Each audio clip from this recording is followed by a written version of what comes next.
fundador del Partido Liberal y del periódico El Venezolano, 1840. Pues bien, con este credo, con esta doctrina,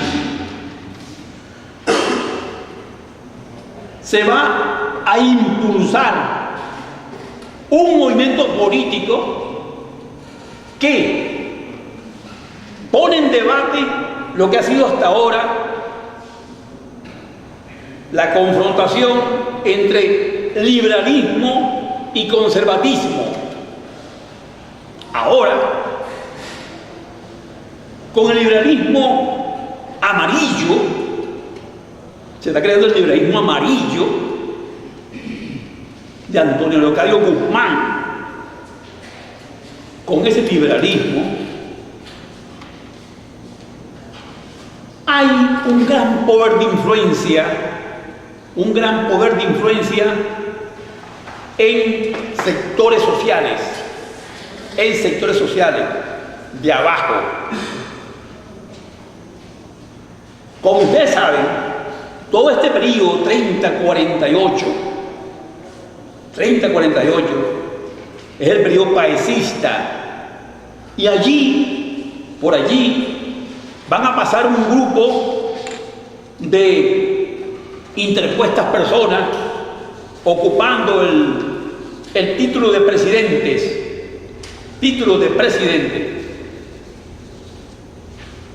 Recordemos, Sublet, que es uno de los que está allí ejerciendo mandato, pero también nos conseguimos gente como Narvarte, Vargas, Mariño, Carreño, Páez, el mismo Páez.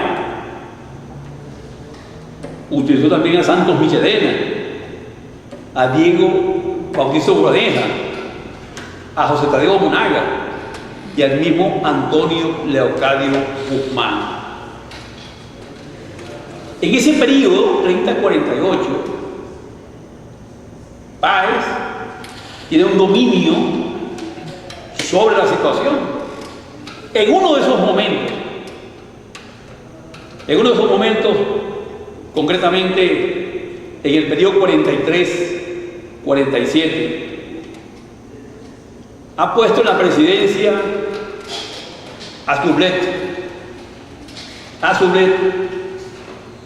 y hay un gran descontento en la población rural, descontento por supuesto que tiene su origen en eso que se llama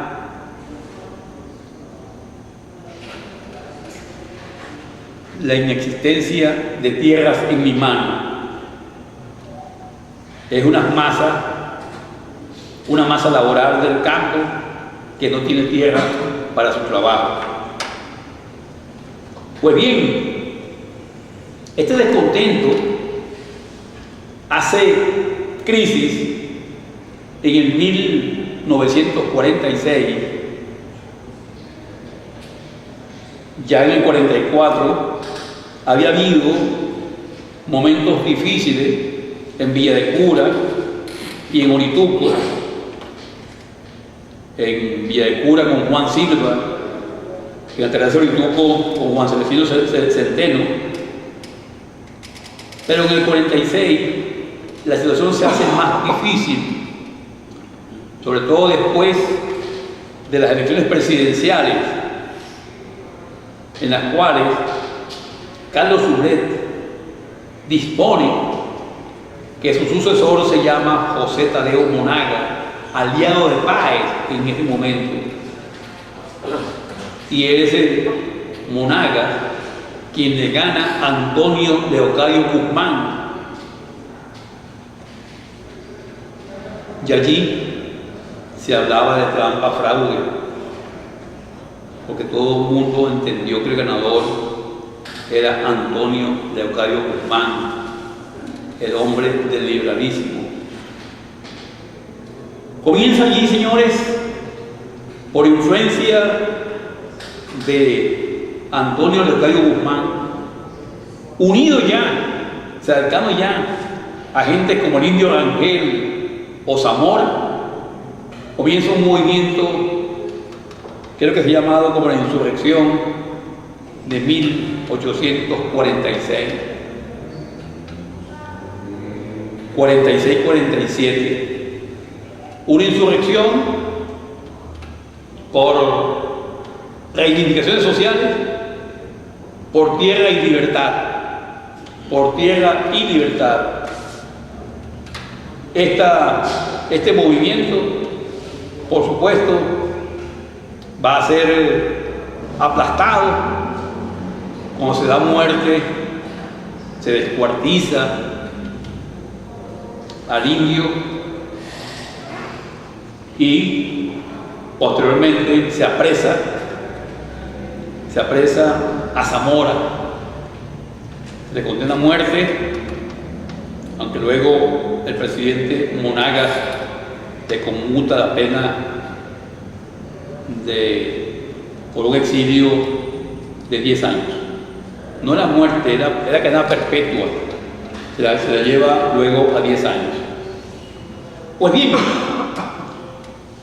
esto termina en el 47 y luego veremos lo que es ese tránsito del periodo 48-58, en el cual, sobre todo el 59, la crisis del 59, que va a ser esencial, ya entrando en el periodo de 5 años, para dar paso a ese enfrentamiento que es la guerra federal. Pero bien, me interesa hoy quedarnos hasta aquí, por cuestión de horario, hasta aquí, hasta esta crisis de 1846-47, hasta ese momento en el cual José Tadeo Monagas surge como presidente, que va a estar aquí hasta el 55, y en el 55 al 58 va a estar su hermano José Gregorio Monagas, y en el 59 Monagas debe renunciar y viene el comienzo de la llamada revolución o la llamada guerra, que quiero que veamos más el desarrollo, cómo se mueven allí las armas, para ver cómo se van a mover las armas en tiempo de Guzmán Blanco, en tiempo de los caudillos del siglo XIX, en tiempo de la restauradora y en tiempos de la oposición a la restauradora. Eso nos va a llevar algún tiempo, pues tenemos que detenernos en las armas de 1928, que son las primeras armas de la oposición moderna de Venezuela. En 1928, concretamente el 7 de abril de 1928. Quedamos entonces en este levantamiento social del 1946-47.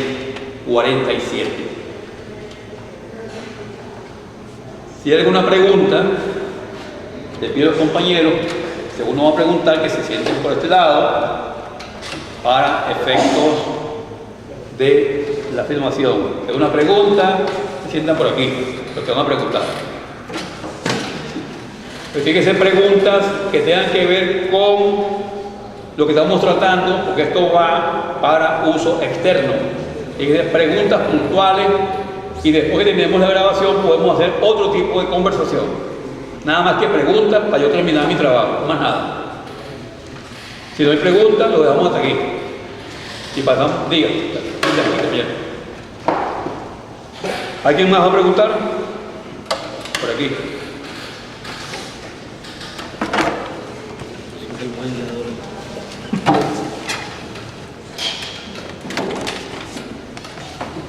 pregunta tiene que ver con la batalla de Carabobo y con una inquietud.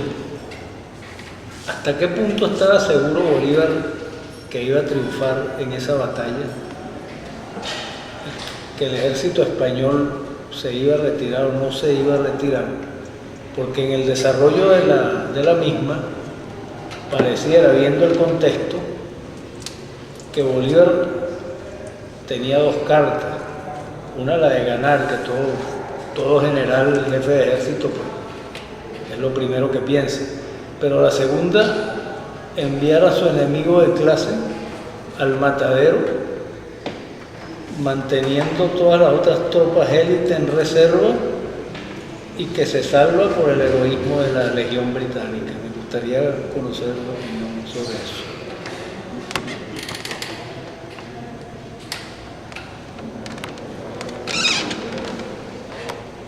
Este es uno de los temas más debatidos, entiendo yo, sin ser experto en cuestiones militares y sin ser estudioso de este aspecto militar. Esta batalla de Carabobo ha sido estudiada y vuelta a estudiar.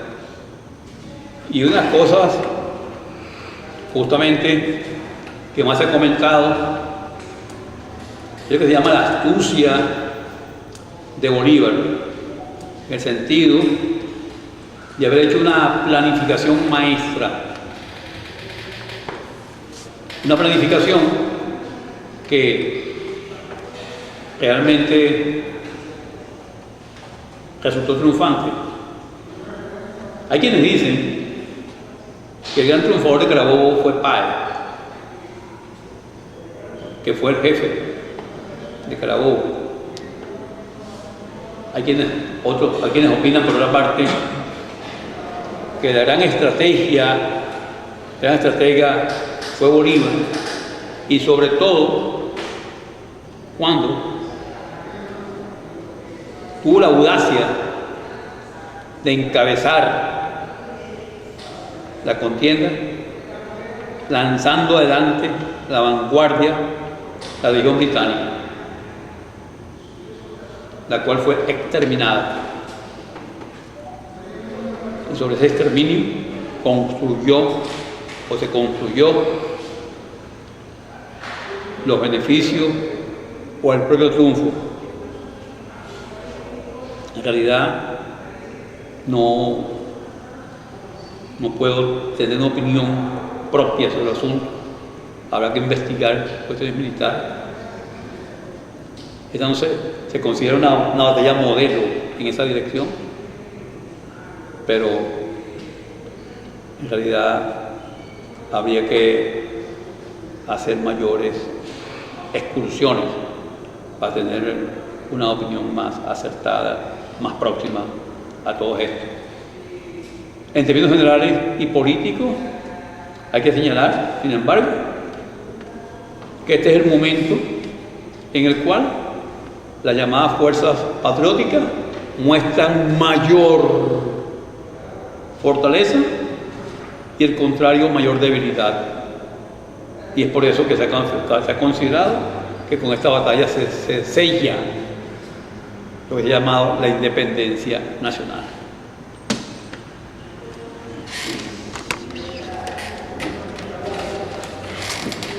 Bueno, indudablemente que sobre todo lo expuesto en la sesión de hoy, en la tarde, habría multitud de preguntas y de posibles intervenciones. Tengo que sacrificar muchas, indudablemente, para tratar de escoger por lo menos una que yo considero bastante importante. Y es la figura de Bolívar, que no transige en muchos de los aspectos fundamentales y decisorios de la lucha independentista. Indudablemente que muchas de sus manifestaciones y de sus actuaciones pueden ser consideradas controversiales. Lo que usted planteaba sobre la posición frente al generalísimo Francisco de Miranda, después incluso haber perdido militarmente Bolívar la plaza de Puerto Cabello. Y la carta que le dirige al generalísimo Francisco de Miranda pidiendo incluso que lo destituya y lo degrade. Sabemos luego lo que sucedió en La Guaira. Pero también sabemos que Francisco de Miranda, veteranísimo, no solamente en las lides militares, sino en las lides políticas y a nivel internacional, y conocedor también de lo que estaba sucediendo en España, con la participación de criollos, también venezolanos y ecuatorianos varios, en la configuración de la Constitución de 1812 en Cádiz, la popularmente llamada la PEPA, por haber sido aprobada el día de San José. Él prefiere retirarse para entrar en otro proceso de estrategia político-militar que fuese más conveniente a los intereses de la independencia. Pero Bolívar siempre mantuvo una posición controversial, sí, pero también de conocedor de que cuando se llega al conflicto, es decir, a ese momento más recio de la pelea, no hay posibilidad de dudas. Lo demuestra, por supuesto, en la sociedad patriótica, también lo demuestra en el Congreso de 1811, pero también lo demuestra ante Miranda con el decreto de guerra-muerte, con el fusilamiento de Piar. Está muy claro que hay un enfrentamiento y es por las armas. Entonces yo creo que se podría también pensar que en esa posición de Bolívar no solamente puede ser lo que hemos discurrido aquí en esta tarde sobre la unión y la lealtad, sino también una estrategia fundamental de saber que para derrocar y derrotar al enemigo es preciso la determinación y el coraje, y es preciso llevar a cabo las acciones hasta las últimas consecuencias sin ningún tipo de vacilación. Es una posición y lo dejaría como una pregunta para ser desarrollada. Muchas gracias. Mira,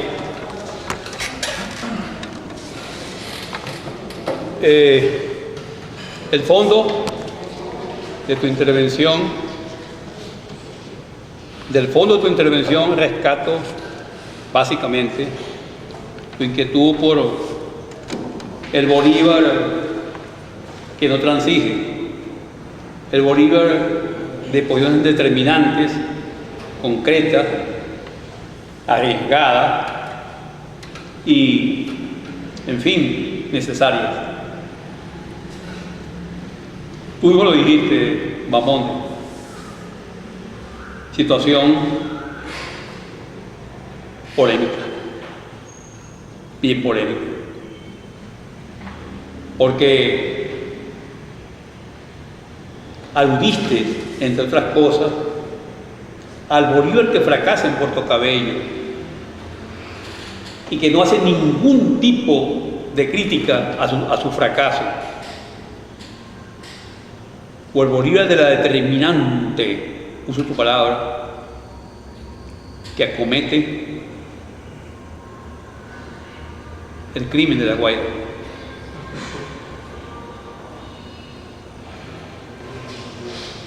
Si fuese estos tiempos, habría un enjuiciamiento por crímenes de esa humanidad, con toda seguridad.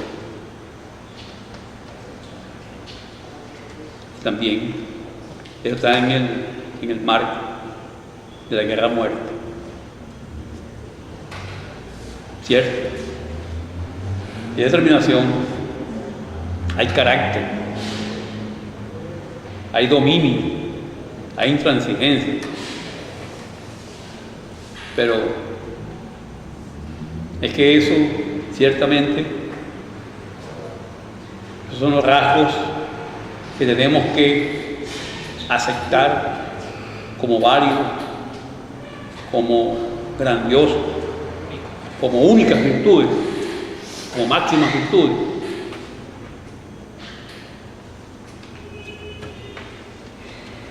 La cuestión es difícil. Hasta ahora, por supuesto, nos acostumbraron con la historia tradicional, o así llamada, con todo el romanticismo y positivismo, nos acostumbraron a la historia culto. La historia culto. Y tenemos sobre nosotros como una especie de necesidad de hacer y volver a hacer el culto a Bolívar.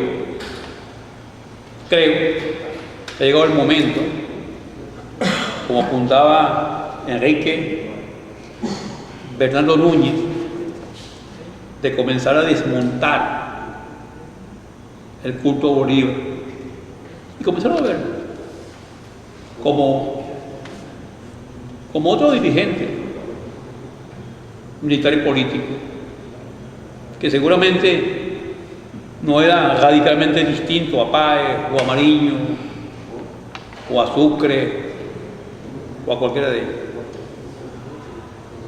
lo que tuvo el privilegio de la dirección mayor. En fin, yo querría que simplemente hiciéramos buena la necesidad de comenzar a ver la historia de Venezuela, de América y del mundo, más allá de las figuras individuales. Porque hasta ahora hemos hecho la historia de un hombre o de unos hombres, que no la historia de los hombres.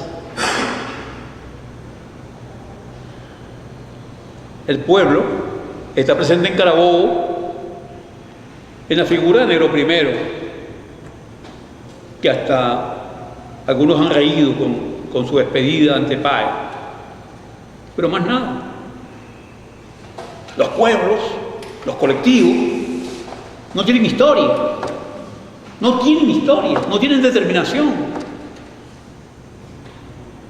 no tienen intransigencia, no tienen nada.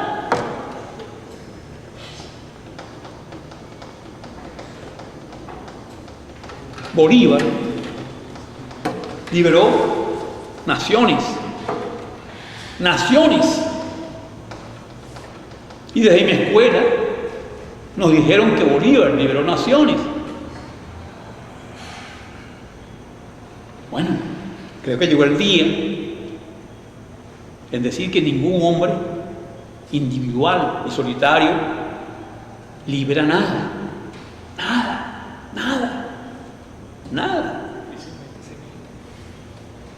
En todo caso, son estos que llaman los pueblos, son capaces de liberar, no un individuo. Entonces, creo que no debemos, en beneficio nuestro, seguir poniendo el acento en el individuo. El planteamiento este es viejo, de no poner acento en el individuo, pero tan viejo es el planteamiento como continuada nuestra experiencia, al punto de que estamos viviendo un periodo en el cual durante 14 años se puso el acento en un individuo, como en los 10 años del 48 al 58 se puso el acento en un individuo, como en el periodo 35, 45 se puso la mente en un individuo llamado López Contreras, y en el periodo 8-35 en un individuo llamado Gómez, o en el periodo 99-8 en un individuo llamado Castro, o en el periodo 70-86 en un individuo llamado Guzmán Blanco, o en el periodo 30-48 un individuo, pero debajo de todos esos individuos está el mayor de los individuos, que se llama Bolívar. Yo quiero que ya dejemos de hacer la historia sin los individuos y comencemos a plantearnos la historia hecha como en realidad ha sido por todos. Porque el problema de ayer y hoy es que el individuo hace historia, pero el colectivo como que ve hacer la historia que la hace el individuo. Y por eso es que creo que debemos cambiar de forma y dirección. Si no hay ninguna otra pregunta, si tengo una pregunta, dice pues aquí. Tiene que poner aquí, no puede. Empieza. En referencia a su último comentario, yo tengo unas noticias por aquí que quería compartir. Ya a principios del siglo XIX, Simón Rodríguez señalaba que no podíamos hacer república sin republicanos. Y la respuesta que se daba él mismo fue: vamos a ser los republicanos. ¿Dónde iba a ser esos republicanos? En el único lugar que se podía, en la escuela, que educara a varones y hembras para enseñarles a vivir en república y a vivir de su trabajo, porque como él decía, al que nada sabe, cualquiera lo engaña, y al que nada tiene, cualquiera lo compra. Esto es una cita textual de Arturo Uslar Pietri en su libro Nuevo Mundo, Mundo Nuevo. Pero en relación con esto, leyendo el discurso de Enrique Bernardo Núñez, pude extraer que los libertadores encuentran que el pueblo no está preparado para gobernarse. No puede pasar repentinamente de la servidumbre a la libertad. Se trata de pasar de una servidumbre a otra. Misma separación entre gobierno y pueblo que entre corona y pueblo. Y citando textualmente a Enrique Bernardo Núñez, las costumbres solo se hacen con su ejercicio. Si solo se pasa de un despotismo a otro, un pueblo no puede adquirir hábitos diferentes. Los teóricos del despotismo afirman que clima, raza y herencia deponen contra nosotros. Este es un debate que llega a su apogeo entre Bolívar y Santander en los últimos días de Colombia. La razón de Bolívar era la amenaza de la anarquía, la dictadura era la tabla de salvación, mientras que la razón de Santander era que la violencia de las leyes existentes daría mayor fuerza a la anarquía. Entonces, esto es un elemento, este elemento de la inexistencia del ciudadano, yo creo que es algo que ha estado subyacente en nuestra historia en medio de todos estos bandazos y desastres, por lo menos en los últimos 200 años. Me interesaría mucho sus comentarios al respecto. Mira, en realidad, lo de Rodríguez, no hay ciudadano. No hay ciudadano, no hay república. Esa es la igualdad. República igual a ciudadano. No hay ciudadano, no hay república. Bien, yo creo que tenía razón Rodríguez y que hasta ahora no ha habido república entendida como la cosa pública que a todos nos pertenece.